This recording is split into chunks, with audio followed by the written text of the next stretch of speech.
பிறந்த தேதி சொல்லுங்க. 24/9/2002. 24/9/2002. பிறந்த நேரம் பிறந்த 6:35. 6:35 பிஎம்ங்களா? சாயங்காலம் தான். பிஎம். பிறந்த இடம்மா? மதுராந்தகம். மதுராந்தகம். ராசி நட்சத்திரம் சொல்லுங்கம்மா. மேஷ ராசி. மேஷ ராசி. அஸ்வினி நட்சத்திரம். அஸ்வினி நட்சத்திரம். என்ன கேள்வி கேட்கணுமா?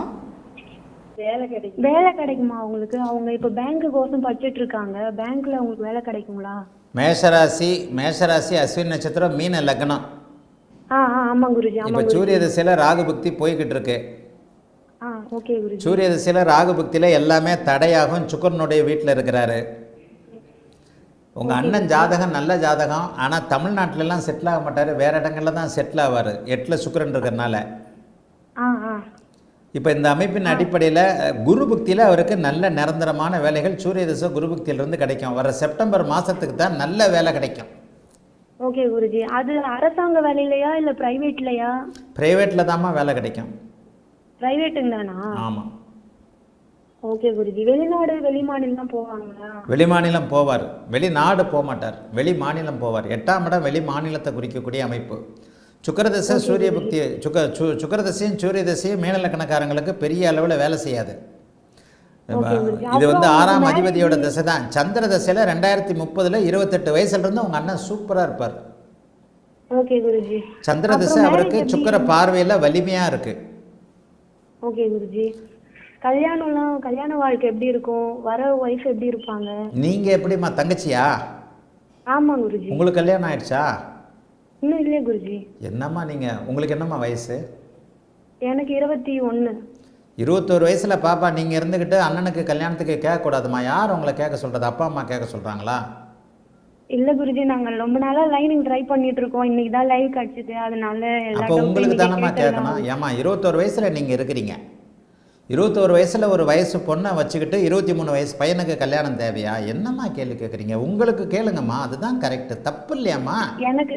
எனக்கு பண்ணிட்டு தான் குருஜி அவங்களுக்கு பண்ணுவாங்க. ஆனால் இப்போ அவங்களுக்கு ஏதோ ஜென்மக்குள்ளன் வருது அப்படின்னு சொல்லிட்டு இருந்தாங்க. அதான். ஓஹோ ஏம்மா, இது ஜோதிடத்தையும் தாண்டி சில விஷயங்களில் நம்மக்கிட்ட கலாச்சாரம்னு ஒன்று இருக்குது. உங்கள் அண்ணனை கேட்டாலே இதை ஒத்துக்க மாட்டாப்புல.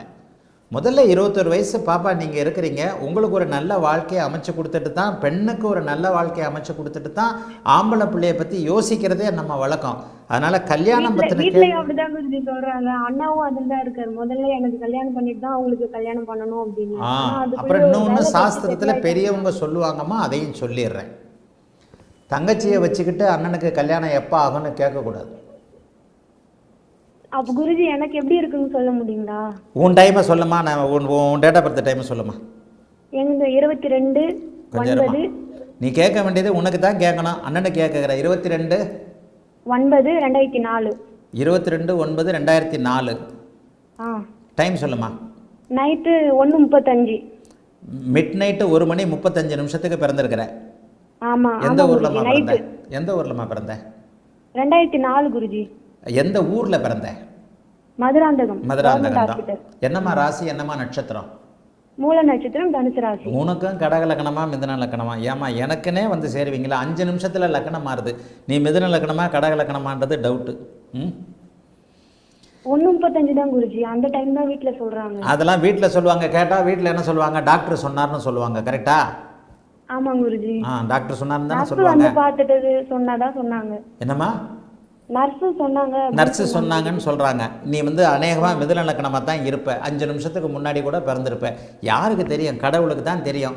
இந்த நேரத்தில் இந்த மாதிரி 5 நிமிஷம் சந்தியில் லக்ன சந்தியில் வருகின்ற அமைப்புகள், இந்த லக்ன சந்தியில் வரக்கூடிய ஜாதகங்கள் தாம்மா ஜோசியத்தை பொய்யாக்குறதே. இதில் தாம்மா பிரச்சனையே வருது. நீ மிதுன லக்னம் இப்போ ஜோதிடத்தில் ஒரு லைவில் பதில் கேட்குற கேள்வி கேட்குற அளவுக்கு உனக்கு ஜோதிடத்தில் ஆர்வம் இருக்குன்னா நீ கண்டிப்பாக மிதுன லக்னம். 5 நிமிஷத்தில் இதைத்தாம்மா நான் ஒரு புரிதல் உள்ள ஓரளவிற்கு உண்மையை ஒத்துக்கொள்ளக்கூடிய எல்லாருக்குமே அது புரியும். மிட் நைட்டில் 1:35 நீ பிறந்தன்றதை யார் கன்ஃபார்ம் பண்ணுறது? கேட்டால் நர்ஸு கொடுத்தாங்கன்னு சொல்லிட்டேன். ஏன் நீ 5 நிமிஷத்துக்கு முன்னாடி பிறந்திருக்க முடியாது? 10 நிமிஷத்துக்கு முன்னாடி பிறந்திருக்க முடியாது? 5 நிமிஷம் வித்தியாசம்லாம் சகஜமாக அது. அதுவும் மிட் நைட்டில், ராத்திரியில். இந்த அமைப்பில் நீ வந்து மிதுன லக்கணமாக கூட இருக்கலாம். மிதுன லக்கணமாக இருந்தால் இந்த இடத்துல இருக்க மாட்டேன், வேறு இடங்களுக்கு வெளி இடங்களுக்கு போகக்கூடிய அமைப்பு உண்டு. மிதுன லக்கணமோ கடக லக்கணமோ 2027 சூரிய தசை உனக்கு அருமையான யோக தசை. இப்போ வரப்போகிறது, இப்போ நடக்கிறது என்னம்மா வேலை கிடைக்குங்களா குருஜி? அப்போ சுக்கிர தசை உனக்கு நல்ல தசை தாம்மா. சனியோட சேர்ந்திருந்தாலும் கூட ஓரளவுக்கு சுக்கிர தசை அப்படி ஒன்றும் பெரிய அளவில் கஷ்ட நஷ்டங்களை கொடுக்காதம்மா. நல்ல வேலை அமைப்பு கேது புக்தியிலேருந்து தான் உனக்கு மாற்றம். வர ஏப்ரல் அல்லது மே மாதத்துக்கு பிறகு எந்த நேரத்துலையும் உனக்கு வேலை கிடைக்கும். ஜூன்லேருந்து நீ வேலை பார்த்தே ஆகணும். சுக்கிர தசை கேது புக்தியில். நான் இப்போ சொல்கிறதெல்லாம் உனக்கு எனக்கு கவர்மெண்ட் ஜாப் கிடைக்குங்களா? சென்ட்ரல் கவர்மெண்ட் ஜாப்பில் இன்ட்ரெஸ்டாக இருக்கிறியாம்மா? நான் இப்போ சென்ட்ரல் கவர்மெண்ட் ஜாப் தான் படிச்சுட்டு இருக்கேன், எக்ஸாமுக்கு படிச்சுட்டு இருக்கேன். சென்ட்ரல் கவர்மெண்ட் அதுக்கு தான் கேட்டேன். ஏன்னா மிதுன லக்கணப்படி உனக்கு நாளில் இருக்கிற குரு வந்து உனக்கு சென்ட்ரல் கவர்மெண்ட் ஜாப்பில் உனக்கு இன்ட்ரெஸ்ட்டை கொடுப்பாரு. உனக்கு வெளி மாநிலத்தில் கண்டிப்பாக மத்திய அரசு பணி கிடைக்கும். உங்கள் அண்ணனுக்கு நான் அந்த பதிலை சொல்லலை. நீ மிதுன லக்கணமா கொஞ்சம் புத்திசாலியாகவே இருப்ப. மிதுன லக்கணத்தின் அடிப்படையில் 3ஆம் இடத்துல சிம்மத்தில் சூரியனுடைய வீட்டில் வந்து புதன் வந்து பரிவர்த்தனையாகி சூரியன் பரிவர்த்தனையாகி குருவோடு சேர்ந்திருக்கக்கூடிய அந்த அமைப்பு, அதிகார கிரகமான செவ்வாயோடு சேர்ந்திருக்கக்கூடிய அந்த அமைப்பு, சூரிய செவ்வாயோடு குரு பார்த்திருக்கக்கூடிய அமைப்பு, சூரியனும் செவ்வாயும் சந்திரனும் தங்களுக்குள் கேந்திரங்களாக ராசிக்கு 10ஆம் இடத்தை சூரியன் பார்க்கக்கூடிய அந்த அமைப்பு எல்லாமே பெரிய அளவில் இந்த சந்திர கேந்திரம்னு சொல்லுவேன். இந்த அமைப்பு உனக்கு வலுவாக இருக்குது. சூரிய தசையும் உனக்கு நடக்குதுன்றதுனால உனக்கு சூரிய தசையில் கண்டிப்பாக உனக்கு அரசு வேலை உண்டு. எப்போ உண்டு? கல்யாணம் குருஜி. திருமண அமைப்புகள்லாம் நல்லா இருக்குமா? 2 வருஷம் ஆகுமா, கொஞ்சம் பொறுமா. இப்பெல்லாம் இல்லைம்மா. ஓகே குருஜி. 2 வருஷம் ஆகும் குருஜி. சுக்கிரனும் சனியும் சேர்ந்து இருக்குதுன்னாங்க. இருந்துட்டு போதுமா? சந்திர அதியோகத்தில் தான் சுக்கிரன் இருக்கிறாரு. சுக்கிர தசை முடிஞ்சிருச்சு இல்லைம்மா? அம்மா, சுக்கிரனும் சனியும் சேர்ந்திருந்தா சுக்கிரன் பாதிக்கிறார், உண்மை சரிதான். யாரோ ஒருத்தர் சரியாகத்தான் சொல்லியிருக்கிறார். எப்பமா பாதிக்கப்படுறார்? அந்த சுக்கிர தசை நடக்கும்போது. பாப்பா, உங்களுக்கு 23 வயசுலேயே சுக்கிர தசை முடிஞ்சு போகுது, கரெக்டா? 23 வயதிற்கு பிறகு சுக்கிர தசை ஆரம்பிச்சிருந்தா உன்னுடைய வாழ்க்கை பாதிக்குமா? கணவர் பாதிக்கப்படுவார்மா? கணவர்னா வேற மாதிரி ஒன்று நினைச்சிடாத. கணவர் வந்து வேற ஏதாவது ஒரு சூழ்நிலையில் ஒரு குணம் கெட்டவராகவோ வேறு விதமான பழக்க வழக்கங்கள் கொண்டவராகவோ இருக்கலாம். ஒரு கிரகம் பாதிக்கப்பட்டிருக்கிறது என்றால் எப்போது பாதிக்கப்பட்டிருக்கிறது, புரிஞ்சதாமா? ஓகே குருஜி. ஏம்மா, நீ மிதுன லக்கணமா கடக லக்கணமாக இருந்தால் உனக்கு ஜோசியமே வராது. நீ 5 நிமிஷத்துக்கு முன்னாடி பிறந்துட்டேன். டைமை மாற்றி போட்டுக்கோ. கடக லக்கணமாக இருந்தால் என் லைவில் நீ பேசிக்கிட்டு இருக்கல, உனக்கு ஜோசியமே வராது. மிதுன லக்கணம், லக்னாதிபதி புதனுடைய தன்மை, லக்னாதிபதி பரிவர்த்தனை அடைஞ்சிருக்கிறதுனால நீ என்கிட்ட ஜோசியத்தை பற்றி டிஸ்கஸ் பண்ணிக்கிட்டு இருக்க. 1 மணி 30 நிமிஷத்துக்கு முன்னாடி பிறந்துட்டேன். என்னங்கம்மா? உங்க வீடியோஸ்லாம் யூடியூப்ல பாப்பேன் குருஜி. வீடியோ எல்லாம் நீ பார்க்குறதுனாலே மிதுன லக்கணமா உனக்கு ஜோசியம் நல்லா வரும், உன்னுடைய வாழ்க்கை நல்லா இருக்கும். சுக்கிரன் பாதிக்கப்பட்டிருக்கிறார் என்பது உண்மைதான் என்றாலும் கூட கல்யாணத்திற்கு முன்பாகவே 23 வயதிற்கு முன்பாகவே உன்னுடைய இந்த அமைப்பு சுக்கிர தசை முடிஞ்சு போயிடுதுமா. அதற்கடுத்து சூரியன் கூட நல்ல தசை தான். சூரியன் வந்து என்ன நண்பராக சுபத்துவமாகத்தான் இருக்கிறார், பரிவர்த்தனையாகி இருக்கிறார். சூரிய தசையில் உனக்கு சர்வ நிச்சயமாக வேலை கிடைச்சே தீரும். சூரிய தசையில் செவ்வாய் புக்தியில் ராகு புக்தியில் வேலை கிடைக்கணும். உன் பர்த் டைம் இன்னும் கொஞ்சம் அக்யூரேட்டாக இருந்தால் கொஞ்சம் க்ளோஸாக போகலாம். 1.5 மணிக்கு முன்னாடி பிறந்துட்டோமா. சூரிய தசை செவ்வாய் புக்தி 2028 7வது மாதத்திற்கு பிறகு உனக்கு வேலை கிடைச்சே தீரணும். அப்படியே பரீட்சை எழுதிக்கிட்டே இருமா. ஒரு ஃபஸ்ட்டு 2 அதில் கொஞ்சம் அப்படி போனாலும் 2028 உனக்கு கண்டிப்பாக வேலை நிச்சயமாக உண்டு.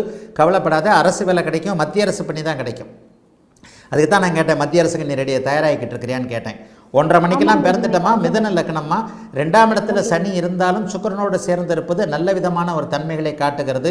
சுக்கிரன் அப்படியே சனியோடு சேர்ந்து பாதிக்கப்பட்டிருந்தாலும் சந்திர அதியோகம் ஓரளவுக்கு நல்லாவே இருக்குது. லக்னாதிபதி பரிவர்த்தனையான யோக ஜாதகம். அதனை அடுத்து சந்திர தசையும் நல்லா இருக்கும். செவ்வாய் தசை கூட உனக்கு பெரிய கெடுதல்களை செய்யாது.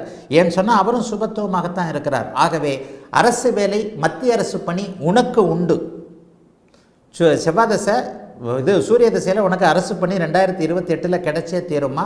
திருமண அமைப்புகள் கொஞ்சம் நல்லபடியாகவே நடக்கும். சுக்கிரன்லாம் கெடலமா. வாழ்த்துக்கள்மா, நல்லா இருப்பீங்கம்மா. அழைத்ததற்கு நன்றி.